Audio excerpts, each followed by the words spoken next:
সর্বজনবিদিত সর্বশাস্ত্রেও স্বীকৃত সত্যের সাধক, ধর্মনিষ্ঠ ন্যায়পরায়ণ একটি নাম, পিতামহ ভীষ্ম।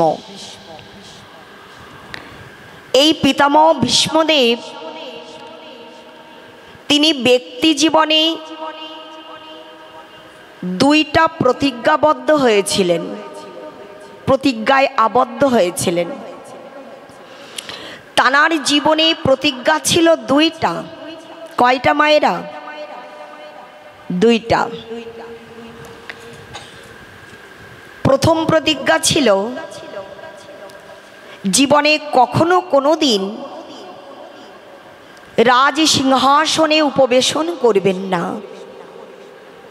এবং ব্যক্তি জীবনে কখনো কোনোদিন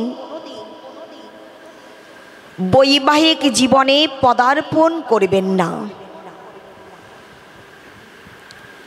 বৈবাহিক সূত্রে সম্বন্ধে কাউকে কখনো তিনি জড়াবেন না, আবদ্ধ হবেন না।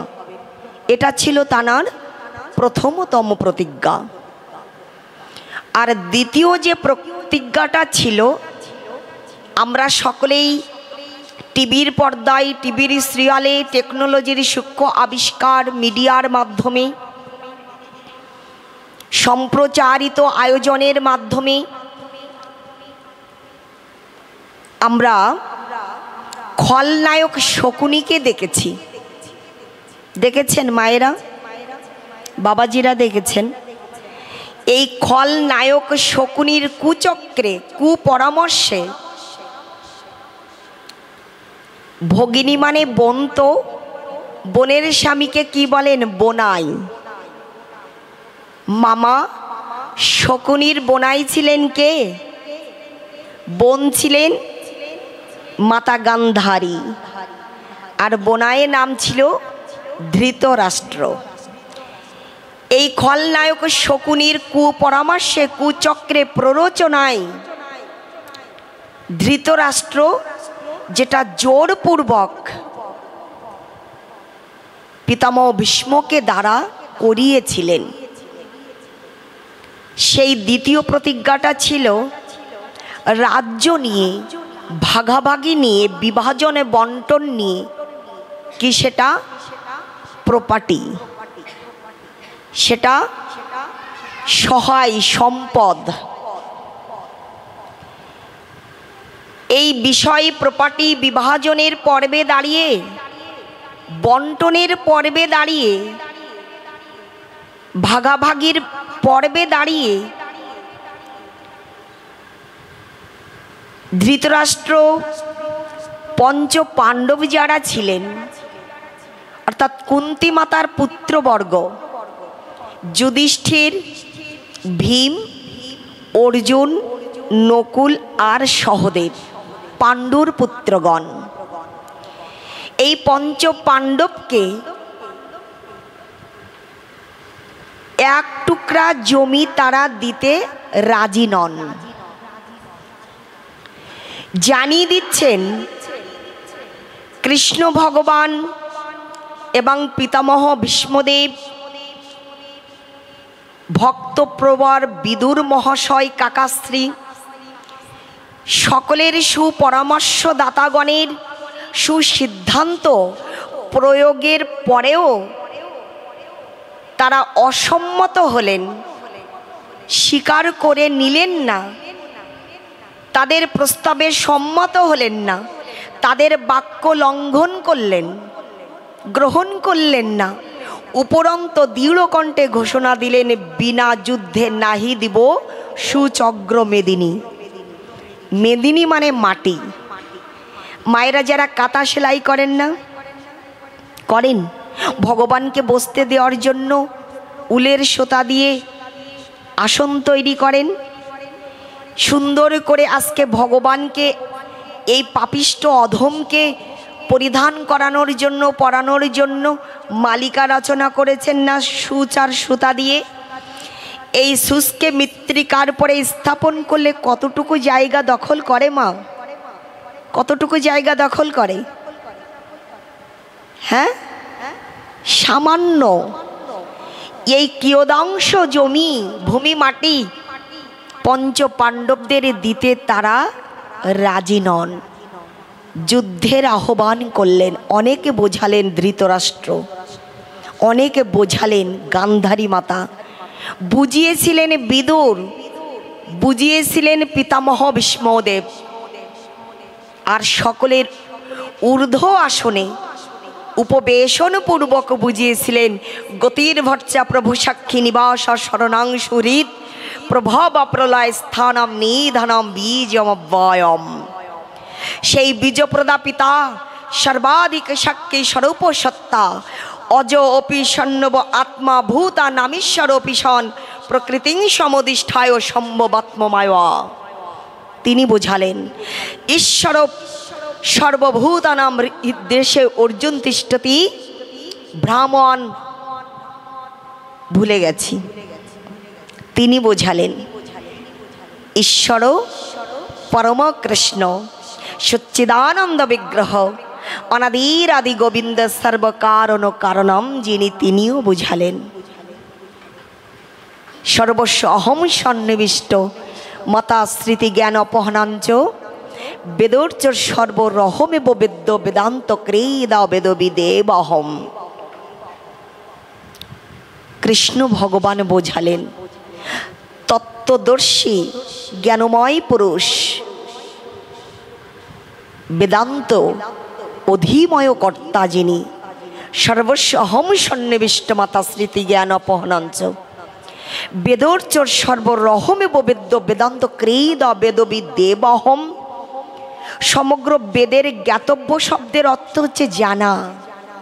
সমগ্র বেদশাস্ত্রের জানার বিষয় যিনি, সেই কৃষ্ণ ভগবান বেদময় অধীশ্বর অধিময় কর্তা, তিনি বোঝালেন তানাদের অ্যাডভাইস উপদেশ অমৃত গ্রাহ্য করলেন না, অগ্রাহ্য করলেন।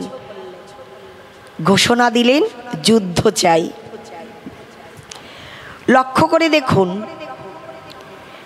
কিন্তু পিতামহ ভীষ্মদেব ধৃতরাষ্ট্রকে পুনঃ পুনঃ বোঝানোর চেষ্টা করলেন যুদ্ধ মানে তো ক্ষতি, যুদ্ধ মানে অমঙ্গল, যুদ্ধ মানে বিনাশ। তাই বলি কি, পঞ্চ পাণ্ডব তো বেশি কিছু চাইছে না তোমার কাছে, তোমাদের কাছে সামান্য একটু ভূখণ্ড দাবি করছে। সেই প্রাপ্য বস্তুটুকু ওদের দিয়ে দাও ধৃতরাষ্ট্র, আর যুদ্ধটাকে দূরে ঠেলে দাও। অনেকে বুঝালেন, এই বুঝতত্ত্ব গ্রহণ করে ধৃতরাষ্ট্র কোনো প্রকারে সম্মত হলেন, কোনো প্রকারে রাজি হলেন পঞ্চ পাণ্ডবদের এক টুকরা ভূখণ্ড প্রদান করতে।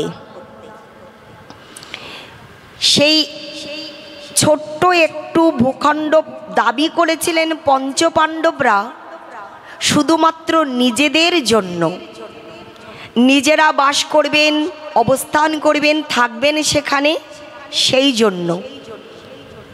অনেক বোঝানোর পরে যখন ধৃতরাষ্ট্র সম্মত হলেন, রাজি হলেন, তার কয়েকদিন পরেই শ্রবণ করলেন যে ভূখণ্ডটুকু পঞ্চ পাণ্ডবগণকে দিতে রাজি হয়েছেন ধৃতরাষ্ট্র, সেই ভূখণ্ডের নামটা কি বাবা? কি? ইন্দ্রপ্রস্থ। সেই ইন্দ্রপ্রস্থ নামক জায়গায় পঞ্চ পাণ্ডবগণ দ্রৌপদী মহারানীকে নিয়ে প্রস্থান পর্বে দাঁড়িয়ে চলে যাবেন। পিতামহ ভীষ্মদেব ন্যায় নীতিবান, সত্যের সাধক তিনি, ন্যায়নিষ্ঠ তিনি। এজন্য নীতিবান ব্যক্তি কখনো দেখবেন অন্যায্য পথে যাত্রা শুরু করতে পারেন না। জানার মধ্যে ন্যায়, নীতি, সত্য, সততা, ধর্মীয় অনুভূতিটা রয়েছে, ইষ্ট দেবতার চরণে সমর্পণ রয়েছে, আরাধ্য সত্তার শ্রী ভগবানের প্রতি প্রেমময় মনোভাব মনোবৃত্তি থাকে, আত্ম অনুরাগ থাকে, তিনি দেখবেন সহজে সহসা অন্যায় কার্য কখনো কোনো দিন সাধন করতে পারেন না। তার বিবেক সত্তা, তার বোধ সত্তা, জ্ঞানময় সত্তা তাকে প্রদান করে, তাকে বাধাগ্রস্ত করেন তানার মধ্যে। আর সেই কর্মের মধ্যে, কার্যের মধ্যে দেয়াল তুলে দেয়, প্রাচীর তুলে দেয়, পর্দার সৃষ্টি করে। এই জন্য পিতামহ ভীষ্মদেব বিচারপূর্বক পঞ্চ পাণ্ডব গণের সাথে ইন্দ্রপ্রস্থে চলে যাওয়ার জন্য সিদ্ধান্ত গ্রহণ করলেন। দুরাচারী শকুনি যখন বিষয়টা জানতে পেরেছেন, তখন ধৃতরাষ্ট্রকে গিয়ে জানালেন, মহারাজ, যদি হস্তিনাপুর থেকে পিতামহ ভীষ্মদেব পঞ্চ পাণ্ডব গণের সাথে ইন্দ্রপ্রস্থে চলে যান, তাহলে আপনার 100 পুত্র, তথাপিও এই কৌরব গণের পক্ষে সম্ভব হবে না কখনো হস্তিনাপুর রাজ্য রাজ সিংহাসন রক্ষা করে রাখা। রক্ষা করা আপনার এই খলপুত্রগণের পক্ষে, আপনার অধার্মিক পুত্রগণের পক্ষে কখনো কোনো দিন সেটা সম্ভব হবে না। তাই বলি, যেমন তেমন ভাবে পিতামহ ভীষ্মদেবকে আটকান। এই শকুনির কুপরামর্শে ধৃতরাষ্ট্র তখন ডেকে ডেকে বলছেন, পিতামহ, আমি কিছুদিন পূর্বে কথা দিয়েছিলাম, আপনার বাক্য স্বীকার করে মেনে নিয়ে আপনার প্রস্তাবে সম্মত হয়ে আমি প্রতিশ্রুতি করেছিলাম, কমিটমেন্ট করেছিলাম, আমি কথা দিয়েছিলাম যে ইন্দ্রপ্রস্থ নামক ভূখণ্ডটি পঞ্চ পাণ্ডবগণকে প্রদান করব, দিয়ে দিব। কিন্তু যদি আপনি পঞ্চ পাণ্ডবগণের সাথে ইন্দ্রপ্রস্থে চলে যান প্রস্থান করে, তাহলে আমি আমার প্রতিশ্রুতি তুলে নিতে বাধ্য হব। যেটুকু ভূখণ্ড অর্থাৎ ইন্দ্রপ্রস্থ পঞ্চ পাণ্ডবদের দিতে সম্মত হয়েছি, রাজি হয়েছি, ওই ভূখণ্ডটুকু কিন্তু ওদের আর দিব না। কথাটা শ্রবণ করে পিতামহ ভীষ্মদেব মনে মনে চিন্তা করলেন, এইটুকু জায়গা ছাড়া তো পঞ্চ পাণ্ডবদের মাথা গোজার ঠাইটুকু পর্যন্ত নাই, সবই তো কৌরব পক্ষ কেড়ে নিয়েছে। তাহলে আজ ওরা 5 ভাই আর বিধবা মাতা কুন্তি আর একমাত্র ঘরণী সতীদেবী দ্রৌপদী, এদেরই নিয়ে ওরা কোথায় গিয়ে দাঁড়াবে? তবে পঞ্চ পাণ্ডবদের প্রতি সহানুভূতি, সহমর্মিতা, সহযোগিতা চিরদিনই চিরকালই ছিল পিতামহ ভীষ্মের। তাদের প্রতি একটা আন্তরিকতা, আত্যন্তিক একটা টান, অন্তরের একটা টান, একটা ভালোবাসা, একটা প্রীতি, একটা মমত্ববোধ চিরদিনই ছিল পিতামহের। সেই সার্বিক মঙ্গল কল্যাণ কামনায় পঞ্চ পাণ্ডবগণের কথা পুনঃ পুনঃ বিবেচনা করে পিতামহ ভীষ্মদেব মনের বিরুদ্ধে গিয়ে সম্মত হলেন, রাজি হলেন, ধৃতরাষ্ট্রের প্রস্তাব মেনে নিলেন, কথা দিলেন, প্রতিশ্রুতি করলেন, আমি কথা দিচ্ছি হস্তিনাপুর ছেড়ে কখনো কোনো দিন কোথাও চলে যাব না। তাই শুধু নয়, আমার যত ধৃতি আছে, আমার যত মেধা আছে, আমার যত সার্বিক শক্তি আছে, সব কিছু দিয়েই আমি হস্তিনাপুরে রাজ সিংহাসন রক্ষা করব, এই আমি আপনাকে কথা দিলাম মহারাজ।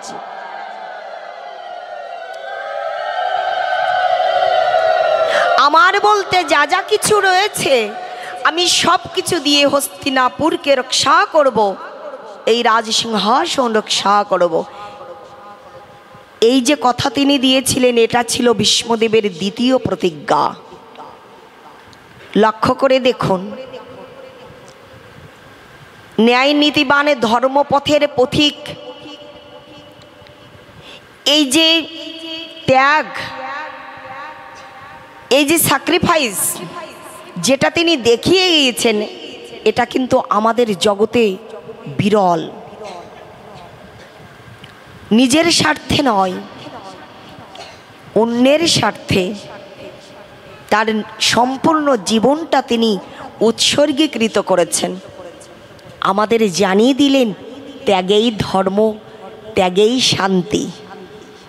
আর এহেন ত্যাগের আসনে যারা পূজিত, সেবিত, নিত্য অধিষ্ঠিত, উপবেশনে রত, স্বয়ং ভগবান কৃষ্ণচন্দ্র সখা অর্জুনকে ডেকে ডেকে আমাদের শোধালেন, আমাদের জানালেন, ইয়দ ইয়দ আচরতি শ্রেষ্ঠতত্ত্ব দেবে তরজনা সজাত প্রমাণাং কুরুতে লোকস্তদ অনুবর্তয়তে। জগতে যারা শ্রেষ্ঠ ব্যক্তি, জগতে যারা মহৎ ব্যক্তি, জগতে যারা এহেন মহান ব্যক্তি, যারা তাদের শিক্ষা দ্বারা, দর্শন দ্বারা, আচার দ্বারা, আচরণ দ্বারা যুগে যুগে কালে কালে অমরতা লাভ করে এসেছে, যদি পারো তাহলে তাদের পদাঙ্ক অনুসরণ করে চলো, দেখবে তবেই তোমার চলার পথটা সহজ, সরল, সুগম হয়ে উঠবে, আনন্দময়, চিদানন্দময় হয়ে উঠবে। তোমার জীবনের যত অমঙ্গল দূরীভূত হয়ে যাবে, আঁকা বাঁকা পথগুলো সহজে সরল হয়ে উঠবে। তোমার জীবনটা আলোকমণ্ডিত হয়ে উজ্জ্বলিত, বিভাসিত হয়ে উঠবে। তুমি মনুষ্যত্ব স্তর অতিক্রম করে দেবত্বের স্থানে পূজিত, সেবিত হতে পারবে। মিথ্যা বললেন কি? ভগবানে মিথ্যা কথা জানিয়ে দিলেন কি? পূজা করছি কিনা আমরা ভীষ্মদেবকে, পূজা করছি কিনা হরিদাস ঠাকুরকে, পূজা করি কিনা ধ্রুব প্রহ্লাদ উদ্ধবজিকে। কিসের দ্বারা বেঁচে আছেন জানি? কর্মের দ্বারা। মানুষ মারা গেলেও সৎ কর্ম, ভালো কর্ম মানুষকে বাঁচিয়ে রাখে। কর্মে যাদের নাহি কলঙ্ক, জন্ম যেমনি হোক, পূর্ণ তাদের চরণ পরশে ধন্য এ নরলোক। সেই ধন্য নরকুলে লোকে যারে নাহি ভুলে, মনেরও মন্দিরে নিত্য সেবে সর্বজন সর্বক্ষণ। মানুষ মারা গেলেও অমরতা লাভ করেন, বেঁচে থাকেন। যুগ যুগ ধরে আপনারা আমরা তাকে পূজা করি, সেবা করি, পূজা অর্ঘ্য নিবেদন করি। আর তার পেছনে যে বস্তুটা দাঁড়িয়ে আছে তার নাম কর্ম। তস্মাৎ সর্বেষু কালেষু মামনুষ্বর যুদ্ধ চ মর্যোপিত মনোবুদ্ধি মামে বৈশ্যস্য সংশয়ম কর্মেন্নবধিকারস্তে ফলেষু মা কদাচন। যেমন কর্ম তেমন ফল। যদি ভালো কর্ম করা যায়, করতে পারি এহেন মহৎ মহাত্মাগণের ব্যক্তিত্বের মতো করে, তাহলে মারা যাওয়ার পরেও আপনি বেঁচে থাকবেন, অমরতা লাভ করবেন, অমর হতে পারবেন। পিতামহ ভীষ্মদেব কি করলেন? রাজি হয়ে গেলেন। লক্ষ্য করে দেখুন, পরিশেষে যখন যুদ্ধের আয়োজন হলো, তাদের প্রস্তাবে স্বীকার হলেন না কৌরবগণ। তারা যুদ্ধই চাই, অশান্তি চাই। বাধ্যতামূলক সেই যুদ্ধের আয়োজন যখন হলো, যুদ্ধের রচনাকালে, সূচনা লগ্নে, কুরুক্ষেত্রের ময়দানে, রণাঙ্গনে, যুদ্ধস্থলিতে এক পাশে পাণ্ডব পক্ষ, আর এক পাশে কৌরব পক্ষ। আর কৌরব পক্ষের ভেতর থেকে পিতামহ ভীষ্মদেব এগিয়ে এসে দণ্ডায়মান করলেন, দাঁড়ালেন। কৃষ্ণচন্দ্র কি করলেন বাবা?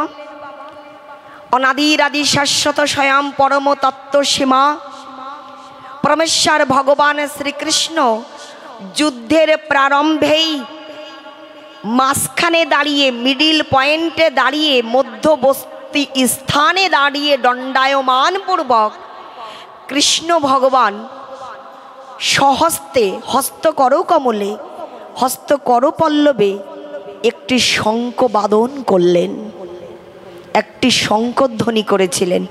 মায়েরা বলুন তো শঙ্খটির নাম কি?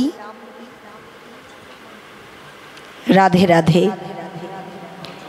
কৃষ্ণচন্দ্র একটি শঙ্খ বাদন করেছিলেন সেদিন, যে শঙ্খটির নাম হচ্ছে পাঞ্চজন্য নামক শঙ্খ। যে শঙ্খধ্বনি শ্রবণ করে পিতামহ ভীষ্মের মতো মহারথী, মহাবীর, মহাযোদ্ধা তানার হৃদয়ও ভয়ে বিকম্পিত হয়েছিল। ভীষ্মদেবের মতো তেজস্বী মহারথী, মহাবীর, মহাযোদ্ধা, বীর পুরুষ, বীর যোদ্ধা, শক্তিশালী যোদ্ধা, কারণ পিতামহ ভীষ্মের মতো বিচক্ষণ এবং বীর যোদ্ধা, সত্যের সাধক, ন্যায়নিষ্ঠ জন তখনকার সময়ে দ্বিতীয় জন আর কেউ ছিল না। সেই পিতামহ ভীষ্মের হৃদয়টাও ভয়ে কেঁপে উঠেছিল, যেটা সকলে দর্শন করেছিলেন কিন্তু স্বাভাবিকভাবে মেনে নিতে পারেন নাই। সকলে শিহরিত হয়েছিলেন, সবাইকে এহেন আচরণ ভাবিয়ে তুলেছিল। পিতামহ ভীষ্মের মতো ব্যক্তিত্ব, তিনি কিনা ভয়ে কম্পিত কলেবরে দাঁড়িয়ে আছেন, ভয় পেয়ে গিয়েছেন, ভয়ে কাঁপছেন, যেটা সহজে সকলে মেনে নিতে পারেন নাই। পিতামহ ভীষ্ম তখন ধীরে ধীরে উচ্চ কণ্ঠে ঘোষণা প্রদান করে সমগ্র কৌরবগণকে শুধু নয়, সমগ্র যুদ্ধস্থলিতে, যুদ্ধ রণাঙ্গনে, ময়দানে অংশগ্রহণকারীগণকে শুধু নয়, সমগ্র সৃষ্টিকে জানিয়ে দিয়েছিলেন, জলজ নবলক্ষানি স্থাবরালক্ষ বিংশতি ক্রিময় রুদ্র সংখ্যাকা পক্ষিনাম দশলক্ষকম ত্রিংশ লক্ষানি পশবা চতুর্লক্ষানি মানবা। প্রত্যেকটা সৃষ্টিকে জানিয়ে দিয়েছিলেন পিতামহ। বলেছিলেন, জয়স্তু পাণ্ড্রপুত্রানাম যেষাম পক্ষে জনার্দন। পিতামহ ভীষ্ম উচ্চ কণ্ঠে, সুদৃঢ় কণ্ঠে ঘোষণা করে বলেছিলেন, জয়স্তু পাণ্ড্রপুত্রানাম যেষাম পক্ষে জনার্দন। তিনি উচ্চ কণ্ঠে ঘোষণা প্রদান করে বলেছিলেন, আমি কৌরব পক্ষে বাধ্যতামূলক অংশগ্রহণ করছি তো কি হয়েছে? আমি কৌরব পক্ষে মনের বিরুদ্ধে অংশগ্রহণ করেছি বটে, তবে আজ আমি ঔদাত্ত কণ্ঠে ঘোষণা প্রদান করছি এই যে এই যুদ্ধে পঞ্চ পাণ্ডব গণেরই বিজয় লাভ হবে, কারণ তাদের পক্ষে স্বয়ং ভগবান জনার্দন অংশগ্রহণ করেছেন।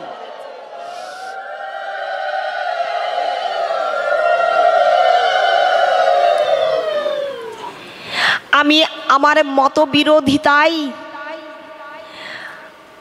আমার আচরণ বিরোধী, আমার বিবেক বিরুদ্ধ কাজ করেছি, আমার মনের বিরুদ্ধ আচরণ করে আমি কৌরবগণের পক্ষে পক্ষপাতিত্ব করেছি, দাঁড়িয়েছি, অংশগ্রহণ করেছি।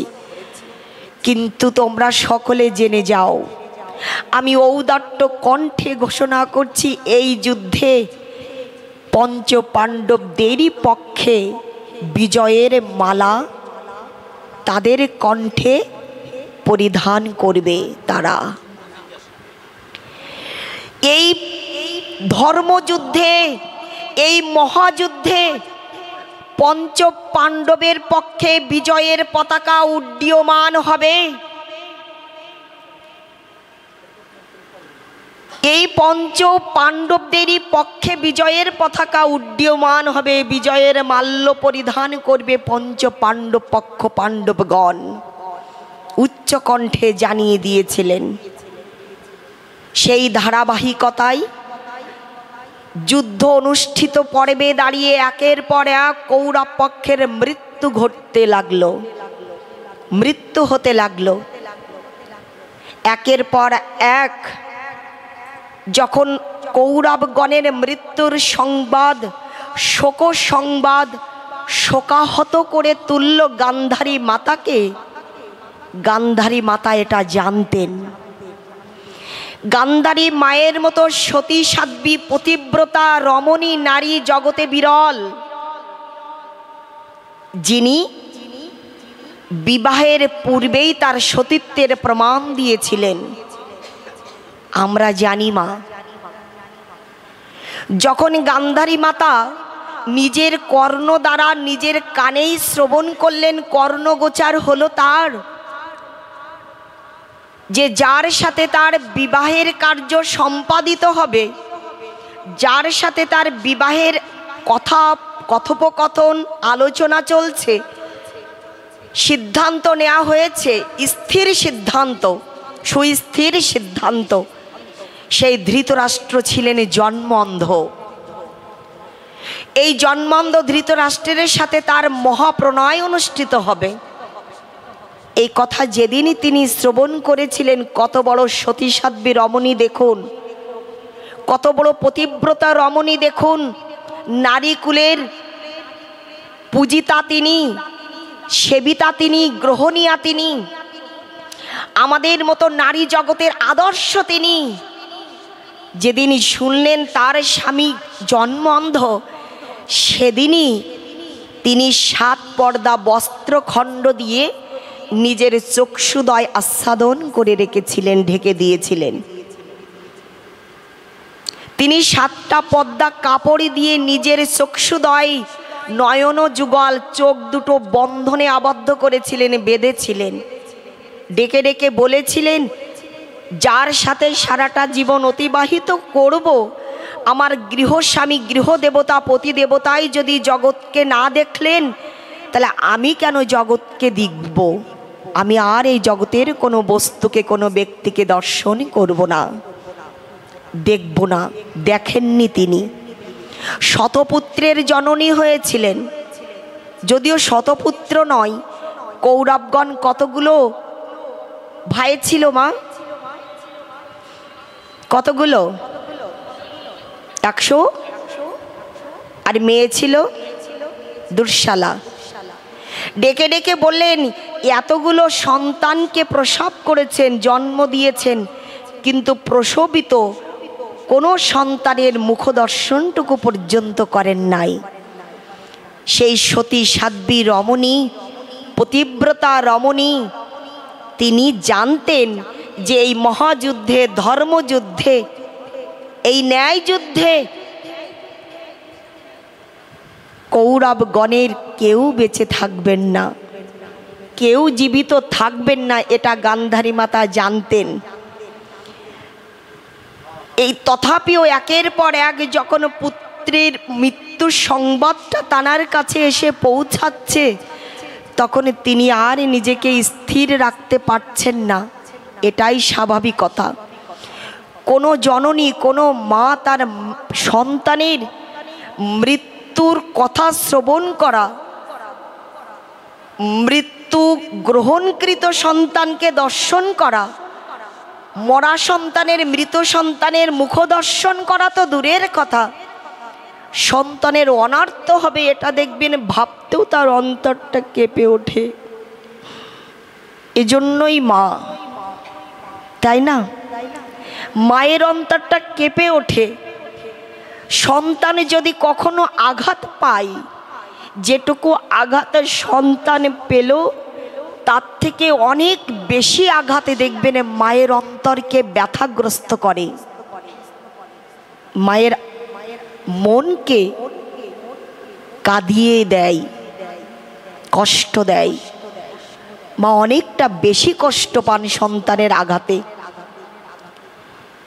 এজন্য গান্ধারী মাতা কি করবেন, কিংকর্তব্য বিমূঢ় হয়ে পড়েছেন।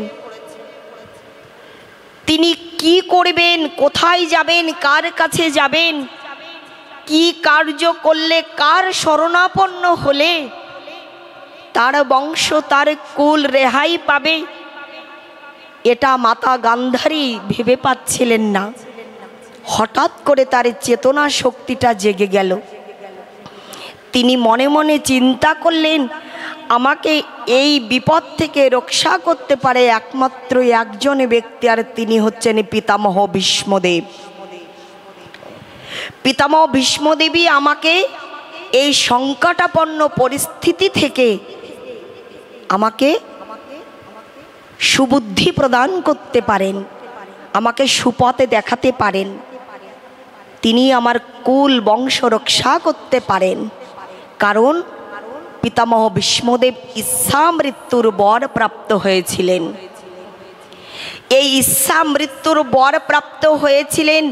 নিজে যখন ইচ্ছা করবেন তখন তাঁর মৃত্যু হবে, ইচ্ছা করবেন না তো তাঁর মৃত্যু হবে না।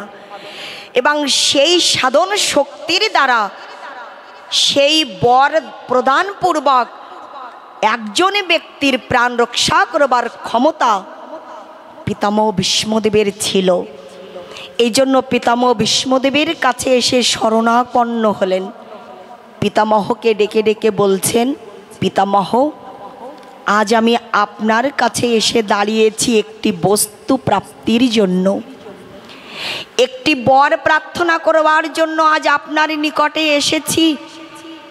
আপনি জানেন, আমিও জানি যে এই যুদ্ধে কৌরব পক্ষ কেউ বেঁচে থাকবে না, সকলের মৃত্যু অনিবার্য, সবাই মরে যাবে, সকলেই মৃত্যুবরণ করবে। কিন্তু আমার এই হস্তিনাপুর, আমার এই শখের রাজ্য, আমার হস্তিনাপুরবাসী যে প্রজাবর্গ, প্রজাকুল এবং এই রাজ সিংহাসন রক্ষা করবার জন্য আমি একটা সন্তানের প্রাণ আপনার কাছে ভিক্ষা চাইছি পিতামহ। আপনি কৃপা করে একটি সন্তানের প্রাণ ভিক্ষা দিন, আর সেই ব্যক্তিটা হোক আমার যুধিষ্ঠির, দুর্যোধন। কারণ দুর্যোধন সব দিকতেই ছিলেন শ্রেষ্ঠ এবং জ্যেষ্ঠ, মানে বড়।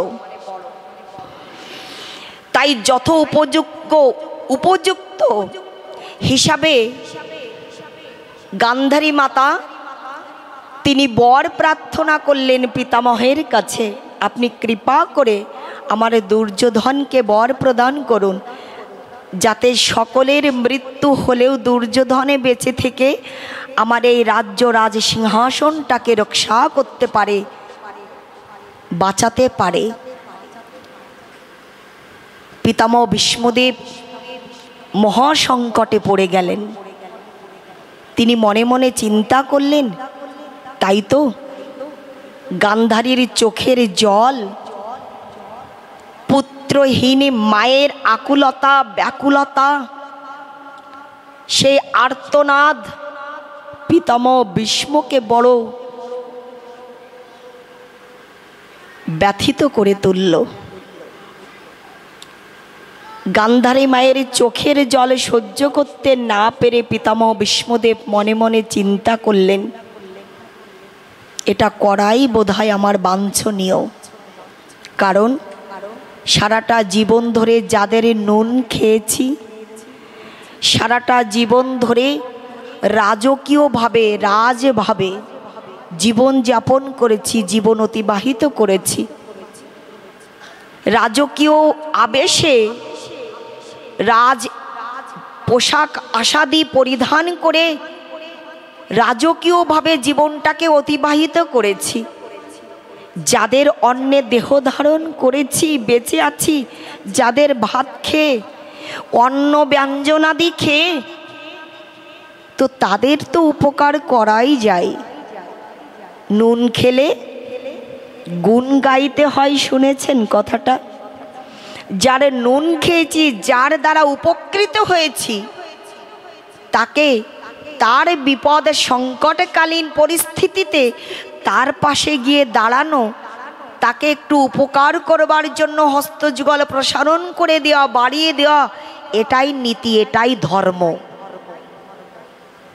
এটাই সততা, এটাই ধার্মিকতা। পিতামহ ভীষ্মদেব মনে মনে চিন্তা করলেন, সত্যই তো, একটি নয় দুইটি নাই, শতপুত্রেরও অধিক পুত্রের মৃত্যু গান্ধারী কেমন করেই বা সহ্য করবে। কিন্তু ভবিতব্য এটাই তো, ওকে সহ্য করতেই হবে। আজকে যে প্রার্থনাটা নিয়ে আমার কাছে এসে দাঁড়িয়েছে, দেই না, এটা তো আমার হস্তগত, আমার হাতের মধ্যে আছে, আমি চাইলে দিতে পারি। এখানে কঠিন তো কিছু নয়, দিয়ে দিই। অসাধ্য কিছু নয়, দুরূহ কোনো বিষয়বস্তু নয়। একটি তো বর চাইছে, প্রাণদানের ভিক্ষা চাইছে গান্ধারী। অনায়াসে অকপটে ধীর স্থির মনোমানসিকতায় বললেন, তথাস্তু পুত্রী, তাই হবে, তাই হবে যেটা তুমি মাগতে এসেছো, চাইতে এসেছো আমার নিকটে, আমার সমীপে, আমার কাছে। তবে বলি কি জানো, যখন যুদ্ধ শেষ হয়ে যাবে, যখন সকলের নিজের নিজের বিশ্রামাগারে বিশ্রামে রত থাকবে, তখনই তুমি দুর্যোধনের স্ত্রীকে আমার শিবিরে পাঠিয়ে দিবে গভীর ও নিশীতে। যখন কোনো মানুষের আনাগোনা থাকবে না, যুদ্ধ চলবে না, গভীর ও রাত্রে নিশীতে দুর্যোধনের স্ত্রীকে তুমি আমার বিশ্রাম আগারে শয়ন কক্ষে আমার শিবিরের মধ্যে প্রেরণ করবে, পাঠিয়ে দিবে। যা করার আমি করব। গান্ধারী মাতা পুত্রবধূ তানাকে বলেছিলেন। লক্ষ্য করে দেখুন, সকল আয়োজন সুসম্পন্ন। পিতামহ ভীষ্মদেব যুদ্ধ বিশ্রাম অন্তে তিনি নিজের বিশ্রাম আগারে শিবিরের মধ্যে শয়নসজ্জা রচনা করে অধোঘুমে নিমগ্ন, তন্দ্রাচ্ছন্ন, নিদ্রাভিভূত নয় পুরা। তিনি ললাটের উপরে, মানে হাতখানা কপালের উপরে দিয়ে ললাটের উপরে মস্তকোপরি রেখে ভীষণ দুশ্চিন্তাগ্রস্ত। কি হবে এই যুদ্ধের পরিণতি, কি হবে এই যুদ্ধের বিষয়ে সকলের কল্যাণ মঙ্গলের কথা চিন্তা করে পিতামহ ভীষ্মদেব মহা দুশ্চিন্তাগ্রস্ত, দুর্ভাবনায় তিনি ভুগছেন, অধতন্দ্রাচ্ছন্ন হয়েছেন, নিদ্রাভিভূত হয়েছেন, আধো আধো ঘুমিয়ে পড়েছেন। ঠিক এই মুহূর্তে দুর্যোধনের স্ত্রী, দুর্যোধন তখন রাজা, তাহলে রাজা যদি দুর্যোধন হয়ে থাকেন মায়েরা, দুর্যোধনের স্ত্রী তখন কি? রাজার স্ত্রী কি মা? রানী। রানী দুর্যোধনের স্ত্রী, তিনি মনে মনে চিন্তা করছেন, আমার তো গভীর নিশীতে মধ্য রজনীতে দাদুশ্রীর মানে দাদুর ঘরে যাওয়ার কথা, কিন্তু এখন তো অনেক রাত হয়ে গেছে, এখন আর যাব না, বরং আমি আগামী করল প্রভাত মুহূর্তে খুব সকাল সকাল ঘুম থেকে উঠে দাদুশ্রীর গৃহে কক্ষে শিবিরে আমি যাব, এত রাতে যাব না। রানী বলে কথা। এই সিদ্ধান্তটা পরিবর্তন করলেন। কৃষ্ণচন্দ্র তো অন্তর্যামী, তাই না বাবা? কে কি করছি, কে কি ভাবছি, কার মনের মধ্যে কি উকি দিচ্ছে, কার মনের মধ্যে কি আকুলতা ব্যাকুলতা চলছে, হ্যাঁ, কার মনের মধ্যে কি রিয়াকশন চলছে, কি চলছে, এটা আপনি আমি আমাদের বোধগম্য না হলেও যিনি এখানে বসে আছেন তানার তো জানতে আর বেশি বাকি থাকে না, থাকে কি? তথাপিও তার অনেক নাম। শ্রী শ্রী শিক্ষাষ্টকের 2 নম্বর শ্লোকে বলা হয়েছে, নান্মামকারী বহুদা নিজ সর্বশক্তি শতত্র পীড়তা নিয়মিত স্মরণে নো কালা এতাদৃশী তব কৃপা ভগবান মমাপি দুর্দৈমমি দৃশা মিহাজনী নানুরাগা। ভগবানের অনেক নাম, অনেক রূপ, অদ্ভুত চমৎকার লীলা কল্লোল বারিধি, তার অনেক লীলা। শ্রীলা কৃষ্ণদাস কবিরাজ গোস্বামী পাদে শ্রী শ্রী চৈতন্য চরিতামৃতে বললেন, অনন্ত ব্রহ্মাণ্ড তার নাহিক গণন, কোন লীলা কোন ব্রহ্মাণ্ডে হয় প্রকটন। এই মতো সব লীলা যেন গঙ্গাধার, শেষে লীলা প্রকট করেন আমার ব্রজেন্দ্র তনয়। অনেক নাম তার, অনেক রূপ তার, অনেক লীলা তার। সমগ্রস্য ঐশ্বর্যস্য বীর্যস্য যশস্য শ্রিয়া জ্ঞান বৈরাগ্য চৈবা সন্ন্যাং ভগবতীঙ্গনা। সর ঐশ্বর্যপূর্ণ স্বয়াময়ম, তার অনেক নাম। আর অনেক অনেক নামের মধ্যে একটি নাম হচ্ছে অন্তর্যামী। ভগবানের আরেকটি নাম কি মা? হাতগুলো মুখ থেকে নামিয়ে বসবো, ওই মাকে জাগে দাও, রাধে রাধে। ভাগবতী আয়োজনে এসে ঘুমাতে হয় না, ঘুমালে অপরাধ এসে যায়। আর এই ঘুমটা আসে না কখন জানো? গতকাল বলেছিলাম না, অদ্বৈত আচার্যের মতো করে, গৌরানা গোসাইয়ের মতো করে যদি মাঝে মধ্যে একটু হুঙ্কারে দিতে পারো, যদি প্রহ্লাদ মহারাজের মায়ের মতো করে, কদুর মতো করে জিহ্বাটার একটু সৎ ব্যবহার করতে পারো, যদি একটু প্রেমধ্বনি, জয়ধ্বনি, হরিধ্বনি, উলোধ্বনি, শঙ্খধ্বনি এখানে দেওয়া হয়, তাহলে এই যমরাজের 3 কন্যার মধ্যে 1 কন্যা ভয়ে পলায়ন করে চলে যায়। রাধে রাধে।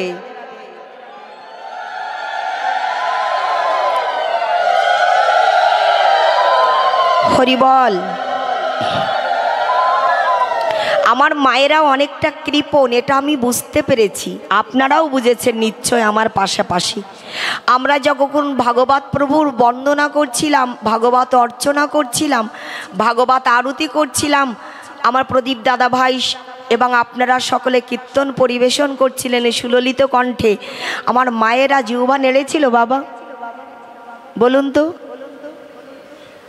নেড়েছিল না? কিন্তু আমার বাবাদের ভয় লাগছে, ঘরে ঢুকতে দিবে না এই ভেবে, হ্যাঁ, আর কখনো সাধু সঙ্গে যাওয়ার পারমিশনটা দিবে না, অনুমতি দিবে না, এই ভাবছেন তো?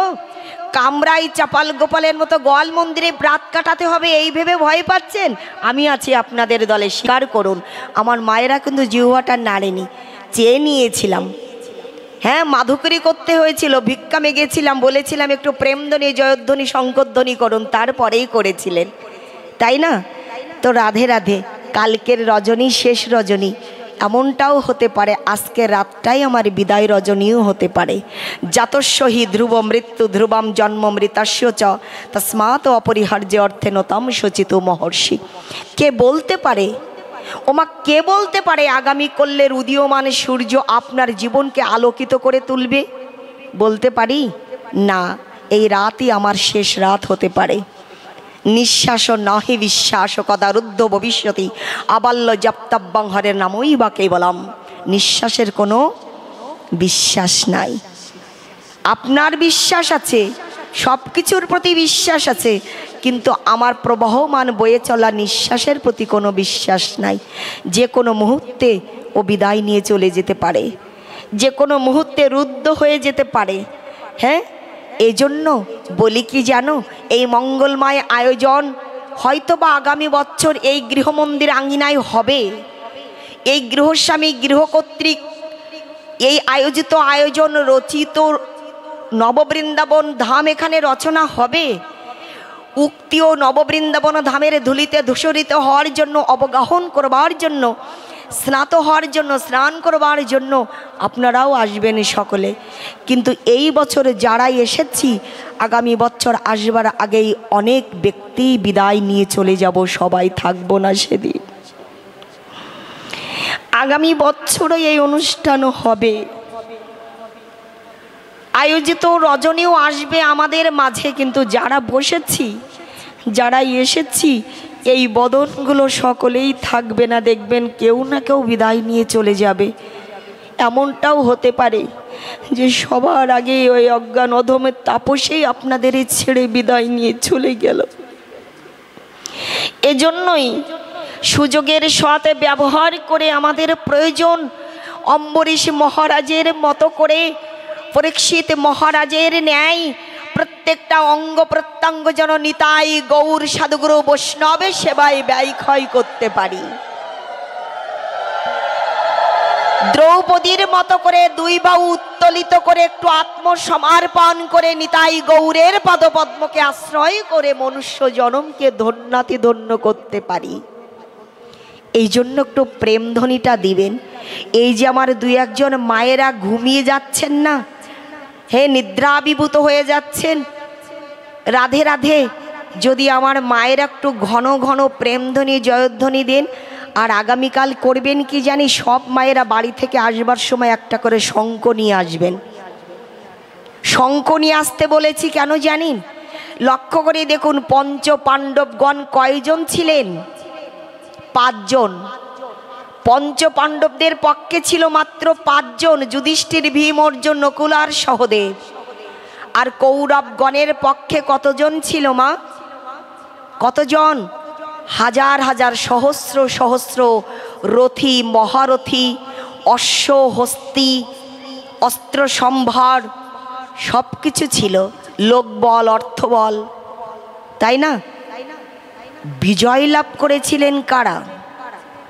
কেন? কারণ তাদের পক্ষে দাঁড়িয়ে কৃষ্ণচন্দ্র শঙ্খধ্বনি করেছিলেন। তাই হ্যাঁ, মহতি মহতি মাঙ্গলিক আয়োজনে যদি আমরা শঙ্খধ্বনি করতে পারি, তাহলে আমাদের বিজয় নিশ্চিত। আমরা বিজয় উৎসব পালন করতে পারবো ব্যক্তি জীবনে।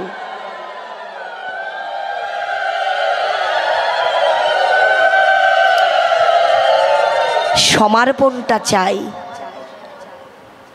নিবেদন করে দেওয়াটা চাই। লক্ষ্য করে দেখুন, ডেকে ডেকে বলছেন, পিতামহ ভীষ্মদেব বললেন গভীর নিশীথে আসতে। দুর্যোধনের স্ত্রী ভাবলেন আমি রানী, আমি এত রাতে কেন যাব? কালকে যাব। কৃষ্ণচন্দ্র অন্তর্যামী, অন্তরের বার্তা বহন করে চলেন। জীবের হৃদয়ে তার বসবাস, ভক্তের হৃদয়ে মোর সতত বিশ্রাম। ভগবান বলছেন নাহম তিষ্ঠামি বৈকুণ্ঠে যোগিনাম হৃদয়েন চ মদ ভক্ত যত্র গান্তি তত্র তিষ্ঠামি নারদ। আমি অনন্ত কোটি বিভু চৈতন্য স্বরূপ সত্তা, অনন্ত কোটি সৃষ্টির মূলাধার আমি, তথাপিও অনুচৈতন্য রূপে প্রত্যেকটা জীবের হৃদয় মন্দিরে আমি নিত্য বসতি স্থাপন করে বাস করছি। ভক্তের হৃদয়ে মোর শতবিত বিশ্রাম।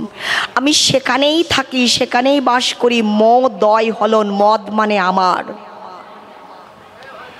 আমি সেখানেই বাস করি। আমি বৈকুণ্ঠের অধিপতি, বৈকুণ্ঠে থাকি না। আমি যোগীগণের হৃদয়ের ধন, হৃদয়ে থাকি না। আমি যেখানে কৃষ্ণ কথা আলাপন হয়, যেখানে সাধুগুরু বৈষ্ণবের সমাবেশ ঘটে, একই আস্বাদনের নিচে সাধুগুরু বৈষ্ণব জন মিলন মেলা রচনা করেন, সেই নবরচিত বৃন্দাবন ধামে কৃষ্ণ কথার মধ্যে আমি স্বয়ং ভগবান অনাদির আদি অবস্থান করি।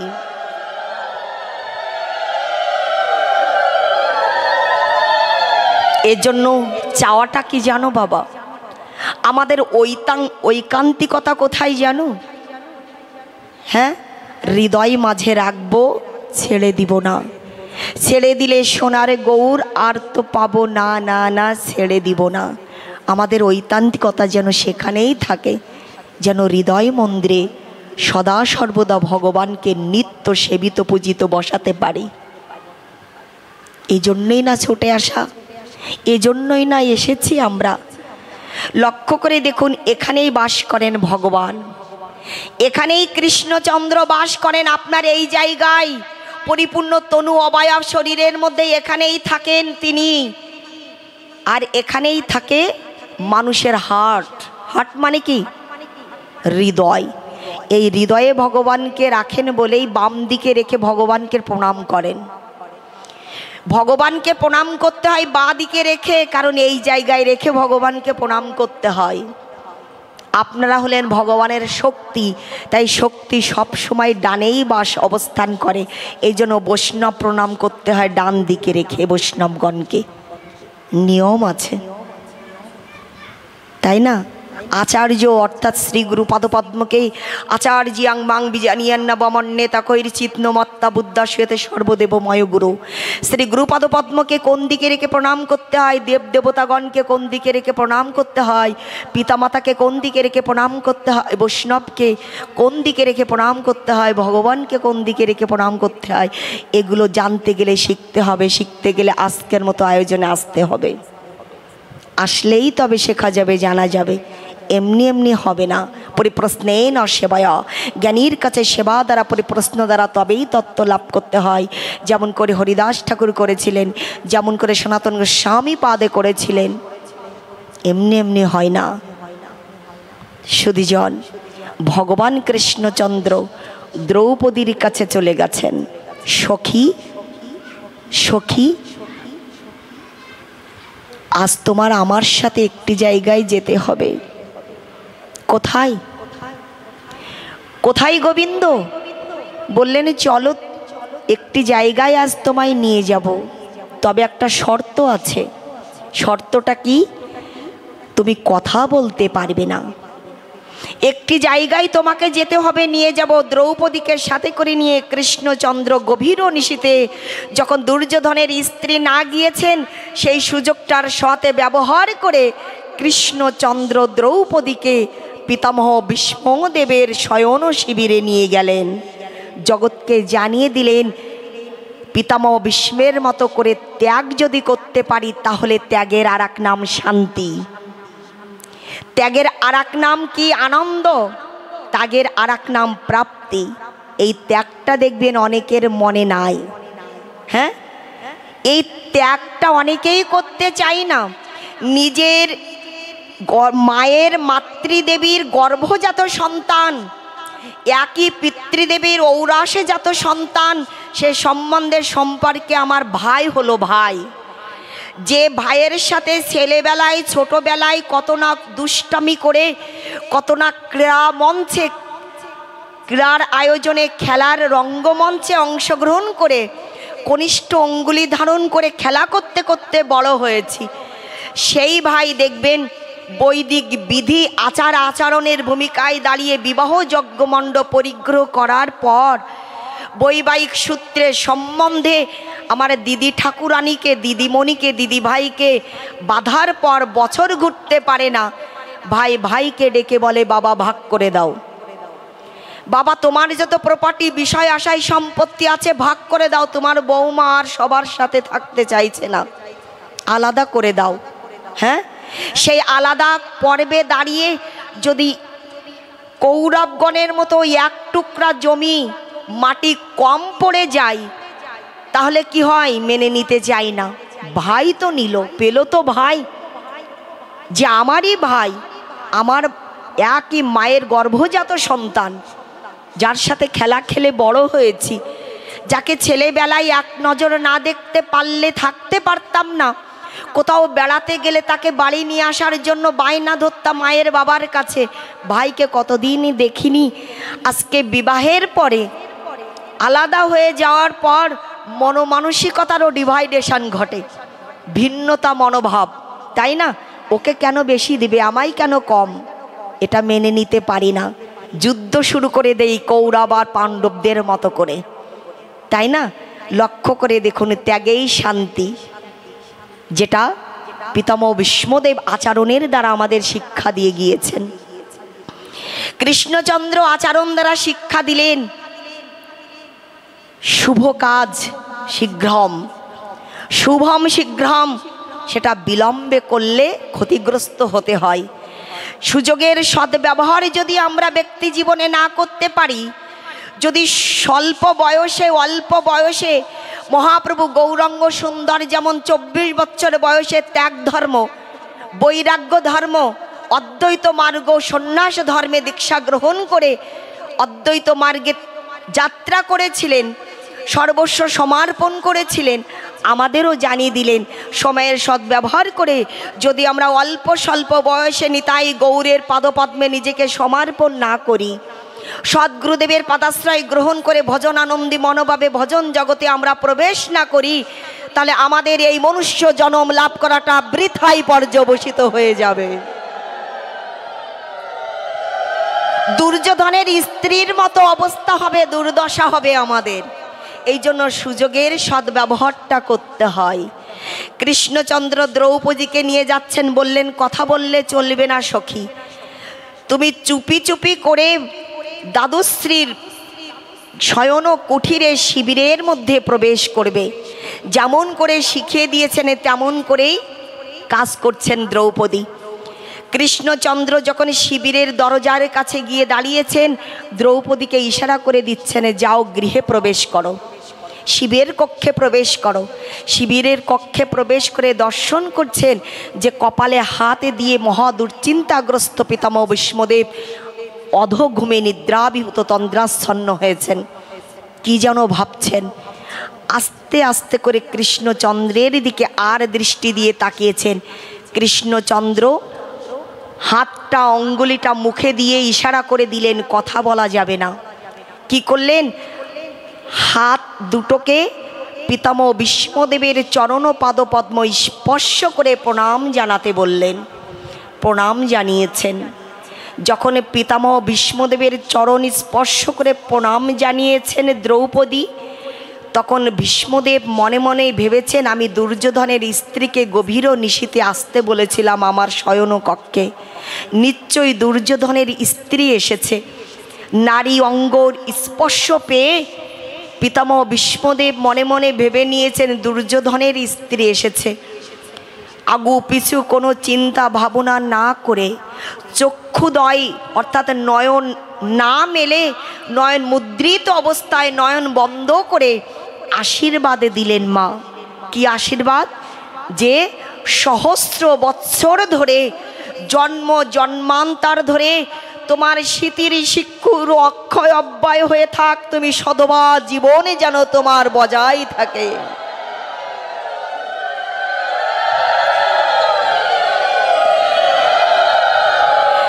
না দেখে চোখ না মেলে উন্মোচন না করে চোখ বন্ধ করে আশীর্বাদ দিলেন, তোমার স্মৃতির সিঁদুর অক্ষয় হয়ে থাক, তুমি সদবা জীবনে যেন তোমার বজায় থাকে। যে আশীর্বাদটা দুর্যোধনের স্ত্রীর দেওয়ার কথা ছিল, সেই আশীর্বাদটা পক্ষান্তরে দ্রৌপদীর মস্তকে গিয়ে পড়ল। দ্রৌপদী আশীর্বাদটা পেয়ে না সে কি করবে ভেবে পাচ্ছে না মা। চুপ করে বসে বসে পিতামহ ভীষ্মদেবের পদ সেবা করছেন, পা টিপে টিপে পা সেবা করছেন। পিতামহ ভীষ্মদেব মনে মনে চিন্তা করছেন, তিনি বিজ্ঞজন তো, জ্ঞান তাপস, তিনি পণ্ডিতজন, তাই তো যে যুদ্ধস্থলিতে দুর্যোধনের মৃত্যু অনিবার্য, কৌরব পক্ষের মৃত্যু অনিবার্য, সেই দুর্যোধনের স্ত্রীকে এত বড় একটা বরদান করলাম, এত বড় একটা বর প্রদান করলাম, সে তো মিনিমাম কমন সেন্স যদি থাকে, ন্যূনতম যদি চেতনা শক্তি থাকে, তাহলে আমাকে তো একটা ধন্যবাদ জ্ঞাপন করবে, একটা সাধুবাদে জানাবে, কিন্তু কোনো বাক্য তো প্রয়োগ করে না, কোনো কথা তো বলে না। চোখ মেলেছেন। কে তুমি? তুমি কে? দ্রৌপদী বলছেন, দাদু আমি দ্রৌপদী। তড়িঘড়ি করে শুয়েছিলেন তো, তড়িৎ গতিতে বিদ্যুৎ গতিতে বাতায়ন গতিতে উঠে বসেছেন। তুমি দ্রৌপদী, তুমি তুমি কেন এই শিবিরে এত রাতে? বলেন, আমি কিছু জানি না দাদু, ওই কৃষ্ণই আমাকে নিয়ে এসেছে, ওই কৃষ্ণই নিয়ে এসেছে, আমি কিছু জানি না দাদু। আমাকে নিমিত্র মাত্র সব্যসাচী, আমাকে নিমিত্র বানিয়ে গোবিন্দই আমাকে নিয়ে এসেছে, কৃষ্ণই নিয়ে এসেছে। কৃষ্ণচন্দ্র তখন শিবিরের বাইরে দেয়ালের আড়ালে নিজেকে লুকায়িত করেছেন, নিজেকে লুকিয়েছেন। পিতামহ ভীষ্মদেব ডেকে ডেকে বলছেন, কৃষ্ণ কোথায়? কৃষ্ণ এদিকে এসো। গুরু আজ্ঞা শিরোধার্য। বর্তমান সময়ে আমাদের ছেলে মেয়েদের একবার কেন শতবার একটা বাক্য বললেও মানতে চায় না, শুনতে চায় না, শিরোধার্য করতে চায় না বাবা। কিন্তু কৃষ্ণচন্দ্র জগৎকে শিক্ষা দিলেন এক বাক্যেই, পিতামহ ভীষ্মদেবের কাছে এগিয়ে গিয়েছেন, তানার সান্নিধ্যে তানার সমীপে গিয়েছেন, করজোড়ে প্রণত মস্তকে প্রণতিপাত জ্ঞাপন করেছেন, হে দাদুশ্রী আপনি আমার প্রণিপাত গ্রহণ করুন। আজকে কৃষ্ণচন্দ্রের শিক্ষাগুরু পাদপদ্ম ছিলেন শান্তিপুনি মুনি, তাই না? এই শান্তিপুনি মুনি তানার শ্রী গুরুদেব যে কথাটাই বলতেন তাৎক্ষণিকভাবে তিনি সেটা প্রতিপালন করতেন। মৃত্যুর পূর্ব মুহূর্তে মৃত্যুর শয্যায় শায়িত অবস্থায় শ্রী গুরুপাদপদ্ম শান্তিপুনি মুনিকে আশীর্বাদ করে গিয়েছিলেন, এত গুরুভক্তি তোমার, এত গুরুনিষ্ঠা, গুরু বাক্যে তোমার এত আগ্রহ, আমি তোমাকে আশীর্বাদ করছি যে স্বয়ং ভগবান কৃষ্ণকে তোমার চরণাশ্রয় গ্রহণ করে তোমাকে গুরুরূপে বরণ গ্রহণ স্বীকার অঙ্গীকার করতে হবে। স্বয়ং ভগবানের তোমাকে গুরুপদপদ্মরূপে পদবাচ্য করবেন। সেই গুরুদেবের আশীর্বাদেই কিন্তু শান্তিপুনি মুনি তানার কাছে শ্রীকৃষ্ণচন্দ্র অধ্যাপনা, সেই শিক্ষা গ্রহণ করেছিলেন, অধ্যয়ন গ্রহণ করেছিলেন, শিক্ষা লাভ করেছিলেন। এই জন্য গুরু বাক্য শিরোধার্য। কৃষ্ণচন্দ্র গিয়ে বলছেন আপনি আমার প্রণাম গ্রহণ করুন দাদুশ্রী। বললেন কৃষ্ণ তুমি কেন এখানে এসেছো? আমি তোমাকে তো ডাকিনি। কৃষ্ণ আমি তো তোমাকে ডাকিনি, তথাপিও তুমি নিজের ইচ্ছায় এসে তোমার কার্য সিদ্ধি করে নিলে। আমি তোমায় তো ডাকিনি, আহ্বান করিনি কৃষ্ণ। আমি না ডাকাতেই বিনা আহ্বানেই এসে তুমি তোমার কার্য সিদ্ধি করেছ। কি কার্য সিদ্ধি করেছেন কৃষ্ণ? দেখুন বাবা সমর্পণের গুরুত্ব কতটা। জীবনের পাতায় পাতায় পৃষ্ঠায় পৃষ্ঠায় প্রতিটা পদক্ষেপে পদক্ষেপে মুহূর্তে মুহূর্তে বিপদের আশঙ্কা যখনই পেয়েছেন, কুন্তী মাতা সতর্ক বার্তা জানিয়েছেন। যুধিষ্ঠির মহারাজে বলেছেন মাতা চিন্তা কেন করছেন? চার ভ্রাতাগণকে ভাতৃবর্গকে ডেকে ডেকে বলছেন তোমরা দুশ্চিন্তা কেন করছো, ভয় কেন পাচ্ছ? ভয় পেও না। কেন? অবশ্যই রক্ষিবে কৃষ্ণ বিশ্বাস ও পালন। আমি মনে প্রাণে বিশ্বাস করি আমাদের জীবনে যতই প্রতিবন্ধকতা আসুক না কেন, যতই প্রতিকূলতা আসুক না কেন, খারাপ সময় সংকট আসুক না কেন, কৃষ্ণচন্দ্র অবশ্যই আমাদের সকলে বিপদ থেকে রক্ষা করবেন।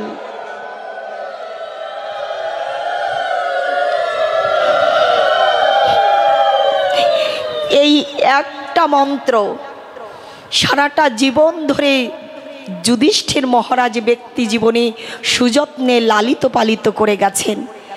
ভগবানের স্বয়ং ঘোষণা দিয়েছেন ক্ষিপ্রম ভবতি ধর্মাত্মা শশতে শান্তিম নিগচ্ছতি কন্তীয় প্রতিজানিহি ন মে ভক্ত প্রণশ্যতি। আমি কথা দিয়েছি আমার ভক্তের কখনো নাশ নাই, বিনাশ নাই। তাই প্রত্যেকটা যুগে যুগে কালে কালে আমার ভক্ত রক্ষা করবার জন্য এই নররূপে মনুষ্য কুলে আমাকে নেমে আসতে হয়। সেই পঞ্চপাণ্ডবদেরকে রক্ষা করবার সেই প্রতিজ্ঞাবদ্ধ হয়েছিলেন ভগবান। সকরি দেবা প্রপন্ন যস্ত বাস্মিতি যাচতে অভয়াং সর্বদা তস্मै দদম্মে তদব্রতাং মম। ভগবান ভক্তদেরকে রক্ষা করেন, এটাই তানার ব্রত। সেই ব্রত পালন করবার জন্য কৃষ্ণচন্দ্র ডেকে ডেকে বলছেন দাদু আমাকে যে আসতে হয়েছে। পিতামহ ভীষ্মদেব বললেন আমি তো সেটাই বলছি, আজ তুমি তোমার প্রয়োজনে এসেছো, আমি তোমাকে ডাকিনি, তবু তুমি এসে তোমার কার্য সিদ্ধি করে গেলে। কিন্তু আমারও যে একটা দাবি আছে কৃষ্ণ, আমারও যে একটা প্রার্থনা আছে আজ তোমার নিকটে, তোমার সমীপে, তোমার কাছে। সেটা কি জানো? আজকে তোমার প্রয়োজনে আমার কাছে এসে তোমার উদ্দেশ্য চরিতার্থ করে গেলে, যেদিন আমি আমার অন্তিম যাত্রায়, যেদিন আমি চিরকালের জন্য, যেদিন আমি চিরদিনের জন্য চির অব্যাহতি তথা চির নিষ্কৃতি লাভ করে মহাপ্রাণের যাত্রায় চির বিদায় নিয়ে চলে যাব কৃষ্ণ, সেদিন সারাটা জীবন ধরে তোমায় ডাকতে পারিনি বলে, তোমার ভজন সাধন করা হয়নি বলে, পরমার্থ পাথেয় সঞ্চয় করা হয়নি বলে, যদি ওই ভব পারের খেয়া ঘাটে গিয়ে আমাকে দাঁড়াতে হয়, আমি যদি ওই ঘাটে গিয়ে দাঁড়িয়ে থাকি পার হতে পারছি না বলে, সেদিনই যদি তোমায় একটিবার আহ্বান করি, সেদিনই যদি তোমায় ডাকি, কথা দাও কৃষ্ণ তুমি আসবে তো?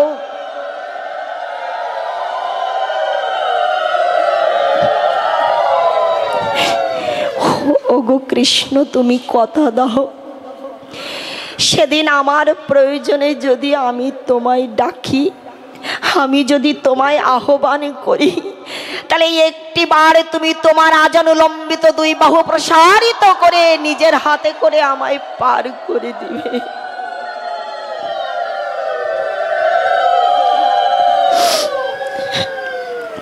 কৃষ্ণ কথা দাও, সেদিনই তুমি আমায় পার করে দিবে, সেদিনই তুমি আমাকে ডাকা মাত্র দর্শনে দিবে, কথা দাও।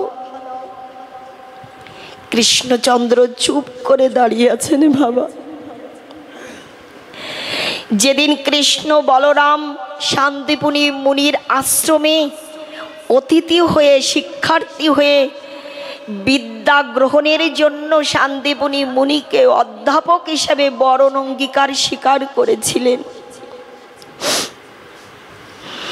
বিদ্যা গ্রহণ করার পর যখন বিদায় পর্বে দাঁড়িয়ে চলে আসবেন, তখন শান্তিপুনি মুনির স্ত্রীকে ডেকে ডেকে বলেছিলেন, ওগো তুমি সন্তানের মতো করে, সন্তানের স্নেহে সর্বস্ব দিয়ে তুমি কৃষ্ণ বলরামকে সেবা করেছ, তুমি ভালোবেসেছ। সেই কৃষ্ণ বলরাম কিন্তু আজ আমাদের আশ্রম থেকে বিদায় নিয়ে চলে যাচ্ছে। যদি তোমার ওদের কাছে কিছু বর প্রার্থনা করবার থাকে, যদি কিছু চাওয়ার থাকে, তাহলে তুমি চেয়ে নিতে পারো। শান্তিপুনি মুনির স্ত্রী এসে ডেকে ডেকে বলেছিলেন, কৃষ্ণ আমি দীর্ঘ দিন ধরে মায়ের মতো করে, মায়ের অনুরূপ করে তোদেরকে ভালোবেসেছিলাম, তোদেরকে শুধু কোলে নয় হৃদয়ে অন্তরে মনে ঠাঁই দিয়েছিলাম। আজকে যখন চলে যাচ্ছি, সে জানি না আর জীবনে কখনো কোনোদিন তোদের সাথে দেখা হবে কিনা।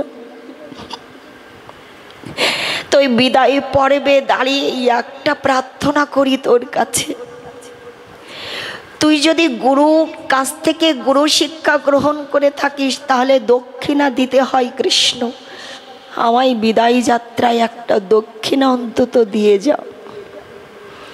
আর দক্ষিণাটা হচ্ছে এই, যে পুত্র আমার সমুদ্র স্নান করতে গিয়ে হারিয়ে গিয়েছে, সেই মৃত পুত্রকে একটিবার তুই আমার কাছে ফিরিয়ে দিয়ে যা কৃষ্ণ। কারণ আমি জানি তুই সাধারণ কেউ নয়, তুই আমার মৃত পুত্রকে ফিরিয়ে দিয়ে যা, সেটাই হবে আমার গুরু দক্ষিণা।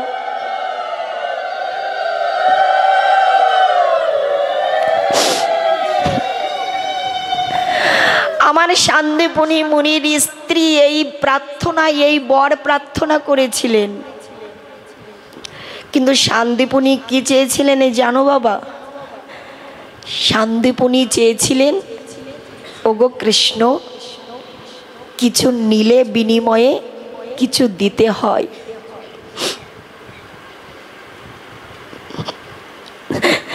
কিছু নিলে দিতে হয়। দদাতি প্রতি গিন্নাহাতি গুর্জিহা মাক্ষাতি পৃচ্ছতি ভুংতে ভজতে চৈব সর্ববিধং প্রীতি লক্ষণম। দদাতি মানে দান করা, আর প্রতি গিন্নাহাতি শব্দটার অর্থ হচ্ছে প্রতিদান, গ্রহণ করা। কারোর থেকে কিছু নিলে না, প্রতিদানে কিছু তাকে দিতে হয়। তাই আজকে তো তুই চলে যাচ্ছিস, আমার কাছে শিক্ষা নিয়েছিস, তত্ত্ব জ্ঞান লাভ করেছিস, তাই আমি দক্ষিণা স্বরূপ তোর কাছে একটা প্রার্থনা করছি। ওগো কৃষ্ণ, আমি দীর্ঘ দিনের অভিজ্ঞতায় জেনেছি যে নন্দের বেটা কানাই হয়ে, বলরাম হয়ে তোরা যে দুই ভাতৃদ্বয় আমার কাছে বিদ্যার্থী শিক্ষার্থী হয়ে এসেছিলি, তোরা সাধারণ কেউ নস, তোরা সাধারণ কেউ নস, এটা আমি জানি, এটা বুঝতে পেরেছি। তাই তোর কাছে প্রার্থনা করছি কৃষ্ণ, যেদিন আমার মৃত্যু হবে, যেদিন আমি পার হতে পারবো না বলে ভবসাগরের কিনারে গিয়ে দাঁড়াবো, সেদিন তুই দক্ষিণা স্বরূপ নিজে হাতে করে আমার এই অজ্ঞান অদমের হাত কানা ধরে যেন ভবসাগরটা পার করে দে।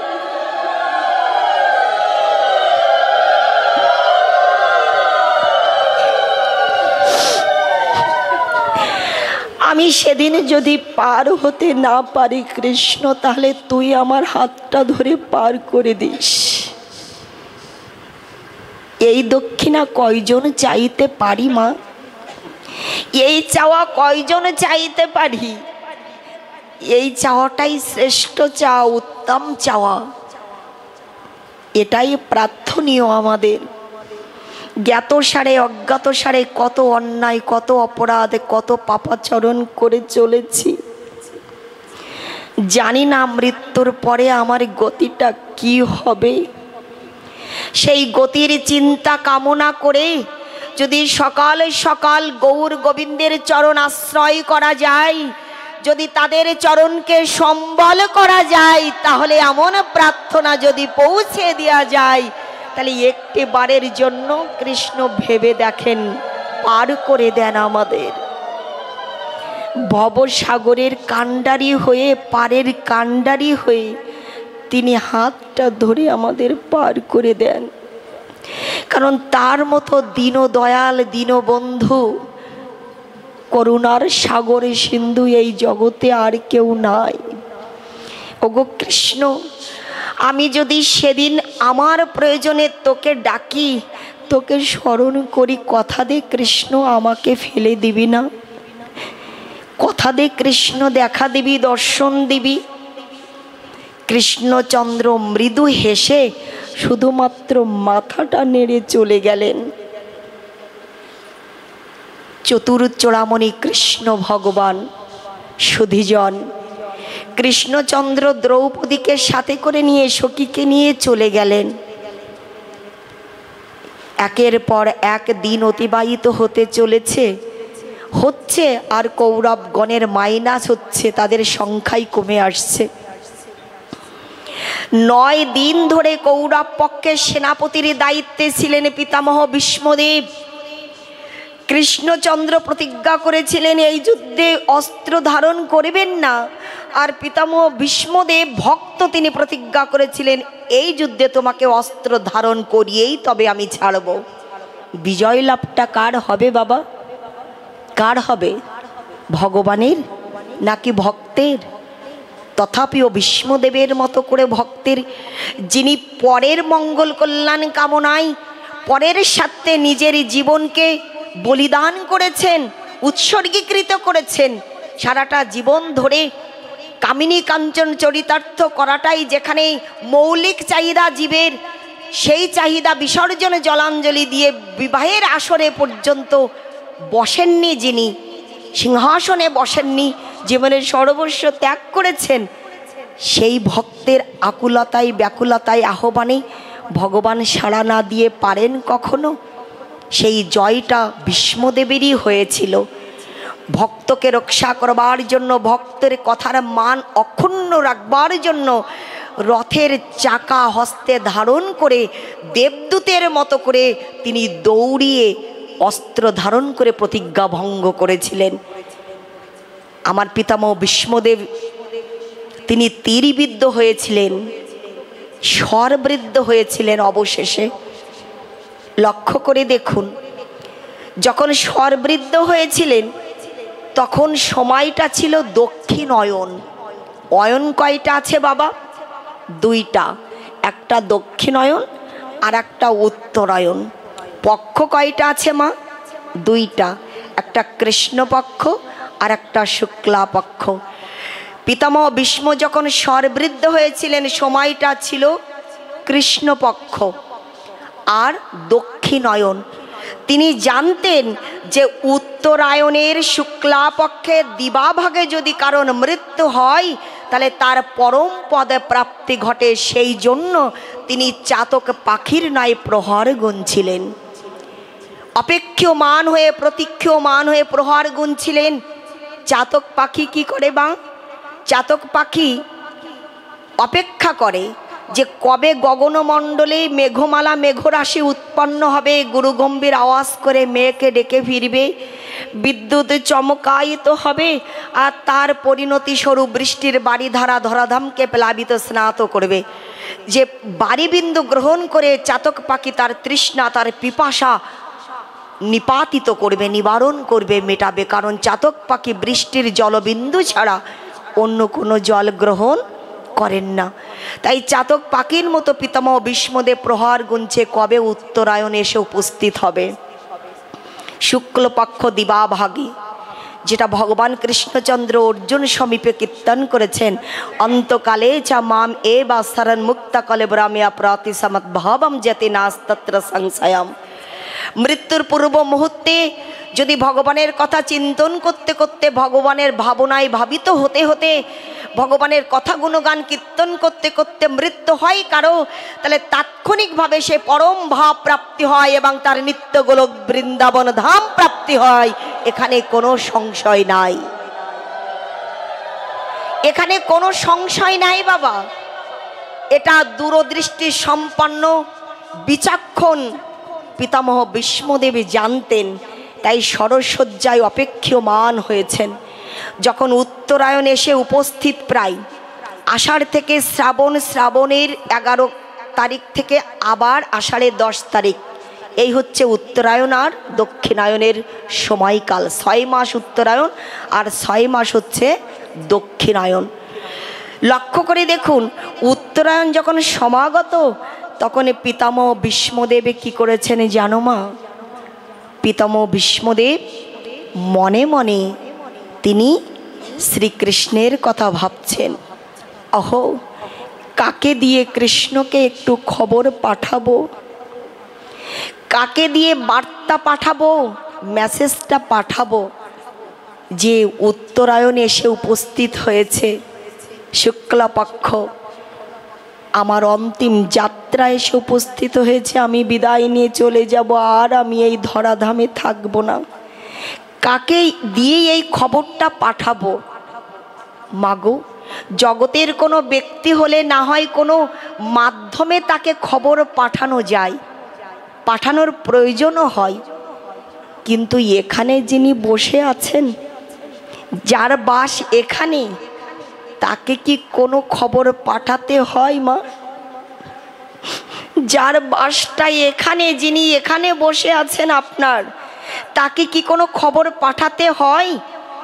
যখন কৃষ্ণের কথা স্মরণ করেছেন পিতামহ, তাৎক্ষণিকভাবে কৃষ্ণচন্দ্র, পঞ্চ পাণ্ডব এবং কৃষ্ণ পরিকর মণ্ডলী, পার্ষদ, জ্ঞানী গুণী, ধ্যানী যোগী, মুনি ঋষি সবাইকে নিয়ে এসে উপস্থিত হয়েছেন।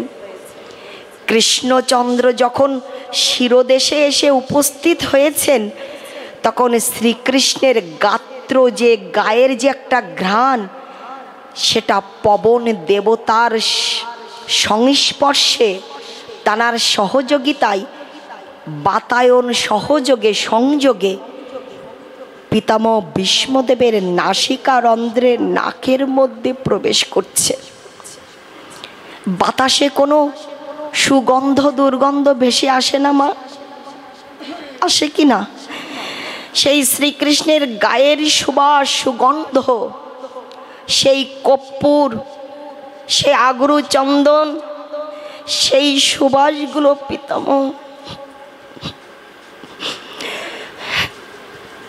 পিতামহ ভীষ্মের নাকের মধ্যে ভেসে ভেসে আসছে।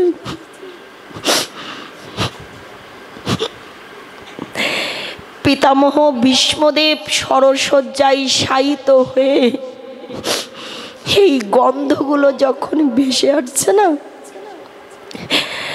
তখন বুঝতে পেরেছেন যে এক আর কারো গায়ের গন্ধ না,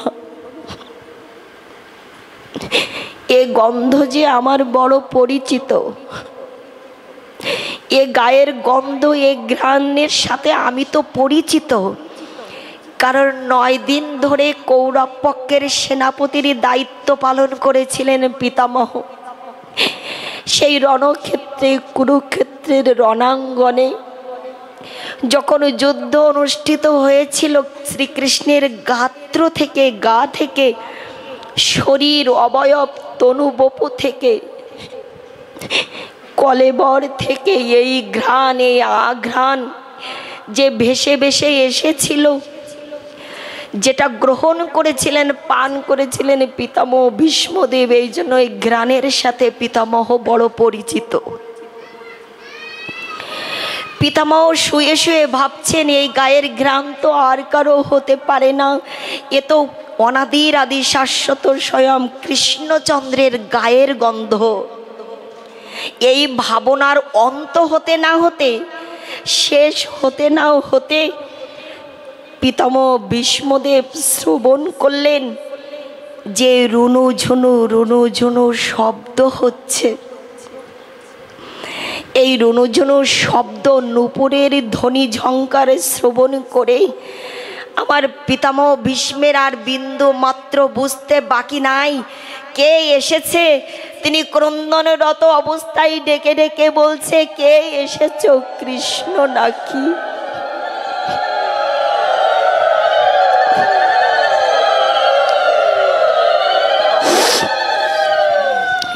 কে এসেছ, কৃষ্ণ? কৃষ্ণ তুমি এসেছো নাকি? আমার কৃষ্ণচন্দ্র ডেকে ডেকে বলছে, হ্যাঁ দাদু আমি এসেছি, আমি কৃষ্ণ এসেছি। এসেছো কৃষ্ণ? আমি মনে মনে ভাবছিলাম তোমাকে খবর পাঠাবো, আমি মনে মনে চিন্তা করছিলাম তোমাকে কাকে দিয়ে একটু বার্তা পাঠাবো আসবার জন্য, কিন্তু তুমি এসেছো কৃষ্ণ। কৃষ্ণচন্দ্র ডেকে ডেকে বলছেন, দাদু আমি যদি এই জগৎ সংসারে কাউকে কথা দেই, আমার দেয়া কথা আমি সর্বস্ব দিয়ে রক্ষা করবার চেষ্টা করি, কিন্তু দুঃখের বিষয় কি জানো, জগতে বাসী জগতে দ্বীপ যদি আমাকে কথা দেয়, সেই কথা তারা মায়ার কবলে কবলিত হয়ে ভুলে যায়, সেই কথা তারা রাখে না। দৈবী এষা গুণময়ী মম মায়া দূরত্বয়া মামে বজে প্রপদ্যন্তে মায়া মেতাম তরন্তিতে। মায়ামুগ্ধ জীবের নাহি শত কৃষ্ণ জ্ঞান, জীবের কৃপায় কইলেন কৃষ্ণ বেদ ও পুরাণ। আমি যদি কাউকে কথা দেই, সেই কথা আমি রক্ষা করি, কিন্তু আমাকে দেয়া কথা জগতে বাসী রক্ষা করে না। আমি তো সেদিন আপনাকে কথা দিয়েছিলাম যে কায়মন বাক্যে আমাকে যদি কেউ স্মরণ করে, আমাকে যদি কেউ আকুলতায়, চরম পরম উৎকণ্ঠায় ব্যাকুলতায় ডাকে, সেই সমর্পিত ভক্তের আহ্বানে সাড়া না দিয়ে আমি ভগবানে থাকতে পারি না। আমি কথা রক্ষা করতে এসেছি দাদু, আমি এসেছি। কিন্তু কৃষ্ণচন্দ্রকে দাদু দেখতে পাচ্ছেন না, সরসজ্জায় শুয়ে আছেন। তো তানার দৈহিক জ্বালা যন্ত্রণা নিবারণের জন্য নকুল আর সহদেব তারা ঔষধের ব্যবস্থা করেছেন। কারণ নকুল আর সহদেব স্বর্গের যে অশ্বিনী কুমারদ্বয় আছেন, ওই অশ্বিনী কুমারদ্বয়ের পুত্র। স্বর্গের দেবতা বৃন্দের যে তাদের যদি কোনো অসুখ বিসুখ হতো, তাদের যে সেবা শুশ্রূষা, সেই সেবা শুশ্রূষার দায়িত্ব পালন করতেন অশ্বিনী কুমার। সেই অশ্বিনী কুমারদ্বয়ের পুত্র হচ্ছেন নকুল আর সহদেব। চিকিৎসক, চিকিৎসা করতেন। সেই চিকিৎসা পদ্ধতির দ্বারা দাদুর জ্বালা যন্ত্রণা নিবারণ করলেন। আর তৃতীয় পাণ্ডব গান্ধিবধারী অর্জুন। অর্জুন শুধুমাত্র বীর যোদ্ধা ছিলেন তাই নয়, বীর পুরুষ ছিলেন তাই নয়, অনেক গুণে গুণান্বিত একজন গুণীজন ছিলেন। তার অনেক গুণ ছিল। তিনি পশুদের না বলা কথাগুলো বুঝতে পারতেন। তিনি ধনুক বিদ্যায় পারদর্শী ছিলেন, যুদ্ধবিদ্যায় পারদর্শী ছিলেন। সেই জন্য তীর ধনুক দিয়ে তীর নিক্ষেপ করে দাদুশ্রীর মাথাটা ঘুরিয়ে দিয়েছিলেন, যাতে কৃষ্ণচন্দ্রের বদনটা দেখতে পায়, কৃষ্ণচন্দ্রকে দর্শন করতে পারে। বিজ্ঞজন তো আপনাদের মতো অর্জনকারী যারা, তাদেরই বলা হয় অর্জুন।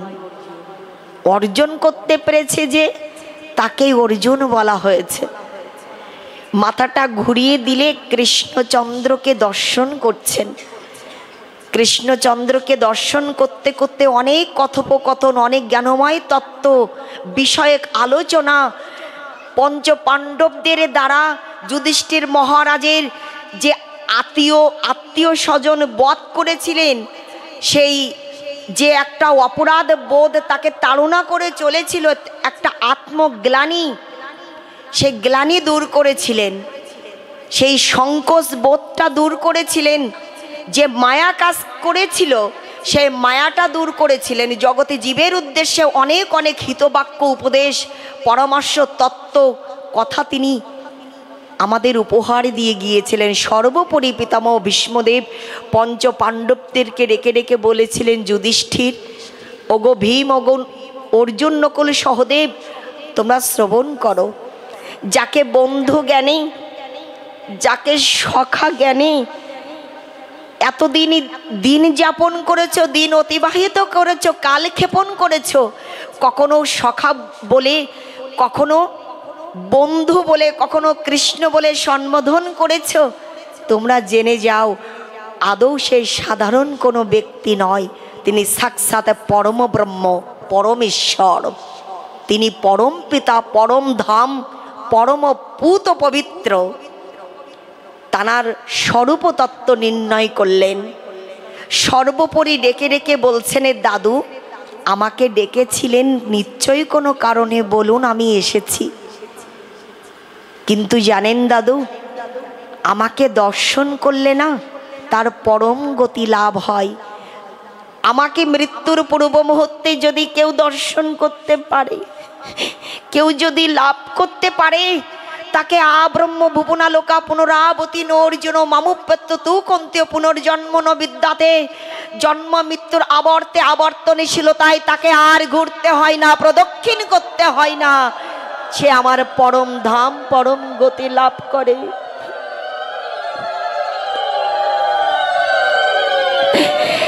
তাই আপনি আমায় ডেকেছিলেন, স্মরণ করেছিলেন, আমি এসেছি দাদু।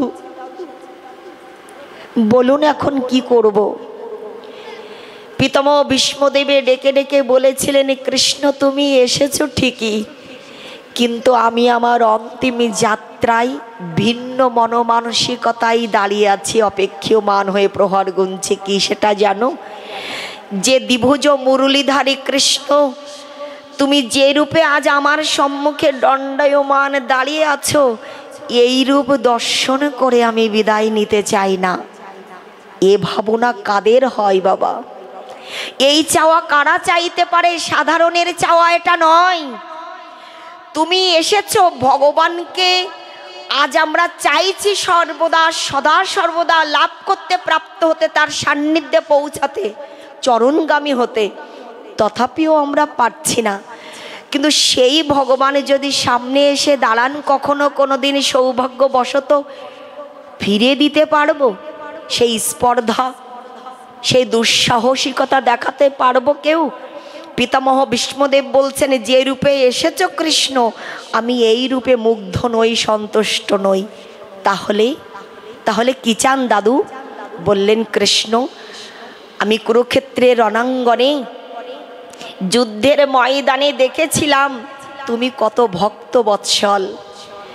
তুমি অর্জুনের রথের সারথি হয়ে সার্বক্ষণিকভাবে অর্জুনকে, ভক্তকে তুমি রক্ষা করেছিলে। আর তার জন্য তীব্র গতিতে রথ পরিচালনা করা কালেও এক হস্ত দ্বারা অশ্বের রশি ধারণ করেছিলে, অশ্বের মানে ঘোড়া হস্তি রশি ধরেছিলে, দড়ি ধরেছিলে, আর অপর হস্ত দিয়ে তুমি রথ পরিচালনা করেছিলে। রথ পরিচালনা কালে তুমি ঘর্মাক্ত হয়ে গিয়েছিলে কৃষ্ণ, ঘেমে গিয়েছিলে, পরিশ্রান্ত হয়েছিলে বলে, পরিশ্রমজনিত কারণে ঘর্মাক্ত হয়েছিলে, তুমি ঘেমে গিয়েছিলে। বিন্দু বিন্দু ঘর্ম তোমার শোভাবর্ধন করছিল মুখমণ্ডলে। তোমার যে কেশ রাশি, কোকড়ানো কোকড়ানো চুলো রাশি, চুল কেশ, এগুলো বাতাসে উড়ে উড়ে তোমার মুখের উপরে এসে আচ্ছাদন পর্দা সৃষ্টি করেছিল। তথাপিও তার ভেতরে দিয়েও মাঝে মধ্যে তোমারই পরিচালিত রথে আরোহণকৃত ভক্ত সখা অর্জুন ঠিক আছে কিনা, সুস্থ আছে কিনা, তুমি মাঝে মধ্যে আর দৃষ্টি দিয়ে তাকিয়ে তাকিয়ে দেখছিলে। সেদিন আমি দেখেছিলাম ভক্তের প্রতি কত অনুরাগ, কত প্রীতি তোমার। যখন রণক্ষেত্রের কুরুক্ষেত্রের ময়দানে অশ্বগণ, হস্তিগণ, ঐরাবতগণ দিক বিদিক শূন্য হয়ে দৌড়াদৌড়ি করছিল, তার বিনিময়ে বাতাসে তাদের খুরের আঘাতে জনিত কারণে ধুলা বালুকা কণা উড়ে উড়ে তোমার সর্ব অঙ্গে গিয়ে পড়ছিল। আমি যখন তোমার প্রতিজ্ঞা ভঙ্গ করে তীর নিক্ষেপ করেছিলাম, তখন সমস্ত অঙ্গে যখন তীরবিদ্ধ হয়েছিল, তখন মনে হচ্ছিল তুমি তীর দ্বারা সমস্ত শরীরে তীরবর্মণ পরিধান করে আছো। ওগো কৃষ্ণ, যে চরণ পাওয়ার জন্য মুনি ঋষি ধ্যানী যোগীগণ এত কৃষ্ণ সাধনা করে চলেছে, যে চরণ পাওয়ার জন্য এত লালায়িত মনমানসিকতায় এত তীব্র ব্রত পালন করা, এত আচার অনুষ্ঠান, পূজা পার্বণ অনুষ্ঠিত করা, ত্যাগ সমর্পণ করা, যে দিব্য অপ্রাকৃত চিন্ময় দেহে সদা সর্বদা তোমার অনুগত ভক্তজন আগ্রু চন্দন অনুলেপন করে চলেছে, পূজা অর্ঘ্য প্রদান করে চলেছে, পুষ্প চয়ন করে মালিকা রচনা করে তোমায় সাজিয়ে চলেছে, সেই অঙ্গে আমি আঘাত করেছিলাম, তীরবিদ্ধ করেছিলাম। তবুও তুমি আঘাতে জর্জরিত হওয়া সত্ত্বেও তোমার ভক্ত অর্জুনের দিকে কৃপা দৃষ্টি নিক্ষেপ করে তুমি পুনঃ পুনঃ অনুক্ষণ নিরীক্ষণ করছিলে যে তোমার ভক্ত অর্জুন ভালো আছে কিনা। এমন ভক্ত বৎসল ভগবান, এমন রূপ মূরতি আমি দেখিনি কোনো যুগে কোনো কালে। বলি কি কৃষ্ণ, আমি ওই পার্থ সারথি কৃষ্ণচন্দ্র রূপে তোমায় দর্শন করতে করতে আমি এই ইহ জগতে থেকে পরজগতে সেই পরব্রহ্ম ধামে, নিত্য গোলক বৃন্দাবন ধামে আমি বিদায় নিয়ে চলে যেতে চাই। আমি এই রূপে নয়, পার্থ সারথির রূপটা, সেই রূপটা, যে রূপটা আমি কুরুক্ষেত্রের ময়দানে দেখেছিলাম, ওই রূপ দেখতে দেখতে চলে যেতে চাই।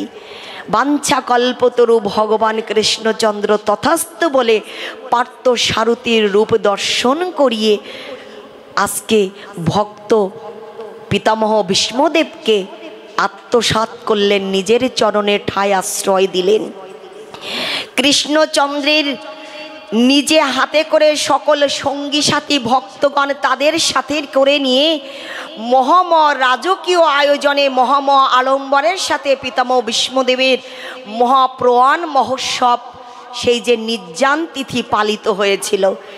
নিজে হাতে করে ভক্তদের প্রসাদ রন্ধন করেছিলেন, পরিবেশন করেছিলেন, ভোজন দক্ষিণা দিয়ে সবাইকে যখন বিদায় জানাবেন হরিদাস ঠাকুরের মতো করে, তখন ডেকে ডেকে বলেছিলেন, তোমরা জেনে যাও, শুনে যাও, যারা আমার পরম ভক্ত, পরম পদ প্রাপ্ত ভক্ত বিষ্ণুদেবের মহাবিজয় উৎসবে মহাপ্রয়াণ তিথিতে অংশগ্রহণ করেছে, মহাপ্রসাদ ভক্ষণ করেছে, যারা এই তিথিতে সাক্ষী হয়ে থেকেছে, সবার যেন পিতামহ বিষ্ণুদেবের মতো সেই প্রাপ্তি ঘটে, তাদের ভাগ্যে যেন পিতামহ বিষ্ণের মতো করে সেই পরম পদে প্রাপ্তি হয়, সেই বস্তু লাভে তারা সকলেই যেন তোমরা ধন্য হতে পারো।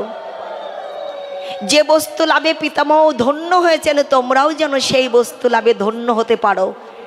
সুতরাং আজকে পিতামহ বিষ্ণুদেবের মহাপ্রয়াণ তিথিতে বিজয় উৎসবে সেদিন যারা অংশগ্রহণ করেছিলেন, তাদের সকলের প্রতি বিষ্ণুদেবের মতো করে পরম পদ তারা প্রাপ্তির আশীর্বাদে অভিষিক্ত হয়েছিলেন কৃষ্ণচন্দ্র, তাদেরকে চরম পরম আশীর্বাদে দান করেছিলেন।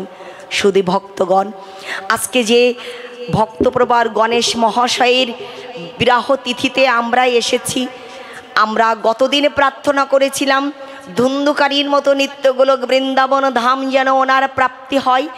আজকের মতো দ্বিতীয় রজনীতে সকলে মিলে প্রার্থনাই আমরা নিবেদনে পৌঁছে দিতে চাই যে এই পিতামহ বিষ্ণুদেবের মতো করে যেমন আড়ম্বরের সহিত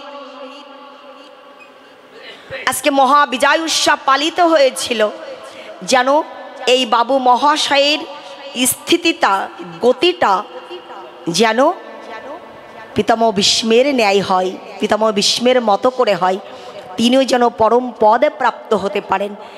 এবং সেই পিতামহ বিষ্ণের মহাবিজয় উৎসবে মহাপ্রয়াণ তিথিতে যারা অংশগ্রহণ করবার স্বীকৃতি সৌভাগ্য অর্জন করেছিলেন, আজকের মহতি আয়োজনে আপনারা স্ব স্থানে অধিকার করে যারা উপবেশনে রত বসেছেন, আপনাদের সকলের প্রতি যেন বিষ্ণুদেবের সেই চরম পরম কৃপা বর্ষিত হয়।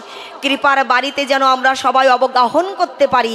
এই প্রীতিপূর্ণ নিবেদনে পরমেশ্বর ভগবান শ্রীকৃষ্ণের অহৈতুক্য কৃপা সকলে শিরোধার্য করে আজকের মতো ভাগবত বার্তা হৃদয়ে রেখে কীর্তনিয়া দাদা ভাইদের শ্রীহস্তে প্রদান অর্পণের মধ্য দিয়ে শ্রী গুরু নিতাই গৌরী সীতানাথ প্রীতি প্রেমানন্দে হরি।